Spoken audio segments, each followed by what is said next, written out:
Another day, another sewing project na magagawa. Hi everyone! Samahan niyo ko at gagawin ko ngayong araw ang order sa akin ni Ma'am Marilyn. Nagawa ko na din yung iba pero dahil marami-rami nga hindi ko natapos agad. Nang mga oras na yan, yung valance na yung ginagawa ko. Kahit maikli nga lang yung kurtina na yan, medyo matagal din gawin dahil sa mga ruffles. Para nga pala sa mga nagtatanong kung paano ko ginawa yung kurtinang nakasabit na kulay dilaw, meron na po akong tutorial na ginawa. At sa mga nagma-message nga po pala, pasensya na po kung wala pa po akong tugon dahil sobrang busy ko po talaga ngayon. Sa mga nais namang magpagawa, hindi pa po ako tumatanggap ng mga orders dahil full na po yung schedule ko hanggang December, kaya pasensya na po talaga. Sa mga nagpupuna naman ng aking outfit, huy, pagbigyan nyo na ako. Damit lang naman yan aanhin ko naman yan pag di ko sinuot. Huwag nyo na nga lang pansinin. Ganito nga pala ako magtupi ng laylayan ng gagawin kong valance. Pwede siyang gamitan ng hemi-foot or pwede naman kayong gumamit ng edging kung meron kayong 3 threads or overlock para mas mabilis. Fast forward nga ng mga oras na yan ay nagkakabit na ako ng mga ruffles habang kumakain ng biscuit.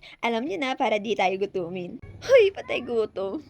Nang matapos ko nga gawin yung mga order ni Ma'am Marilyn na ringless, itinupi ko na muna at ibinalot ang order sa akin ni Sis Cindy dahil magpapadeliver ako ngayon. Nabasa ko kasi yung message ni Ma'am Joy kung naipadala na ba yung order niya kaya dali-dali kong chinek at sad to say, naisama ko siya sa mga tatahiin ko pa lang nung nagliligpit ako sa tahian ko. Kaya naman, ipapaship ko na agad-agad kasama ang pinagawa ni Sis Grace. Isasama ko na sana yung kay Ma'am Sandy pero nung ibinalot ko na siya, di ko pala siya nagawa ng pa-free ko na pantali. So next shipping ko na lang siya ipapadala.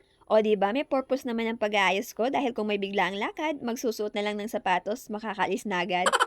Baka mapansin nyo naman yung pasa ko, ha? Nagkamali lang ako sa pagbaba ng kama. Yung akala mo yun na yun pero sasabit ka pala. Anyways, alis muna kami para magpa-ship. Fast forward, nandiyan na nga kami sa office ng Flash Express at nag-arrange ng mga shipment. Kung napapansin nyo, naka-cartoon lahat ng orders. Sinasadya ko po kasi yan dahil may mga ring yung cortina. Para naman kahit anong pagdaanan sa biyahe, di masisira yung ring plus naka-bubble wrap na din. At yan na nga ang mga orders ni Ma'am Joy at Mrs. Grace. Habang nagpapacking ng mga pinapadala ko kanina, napansin kong maraming parcel ang kakarating pa lang kaya chinek ko yung order ko kung nakasama ba sa mga dumating. At dahil nandyan na nga, pinick up na lang namin.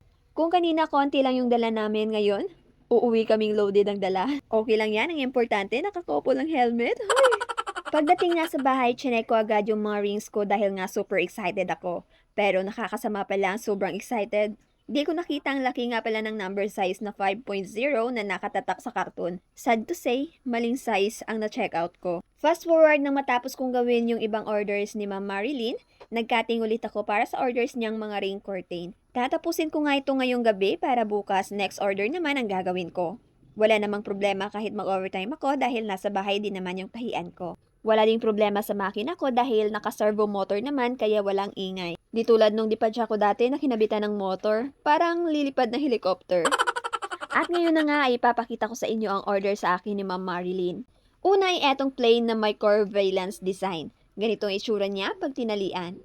And then printed naman tulad ng nauna. Valance para sa mga pintuan. At etong ring curtain.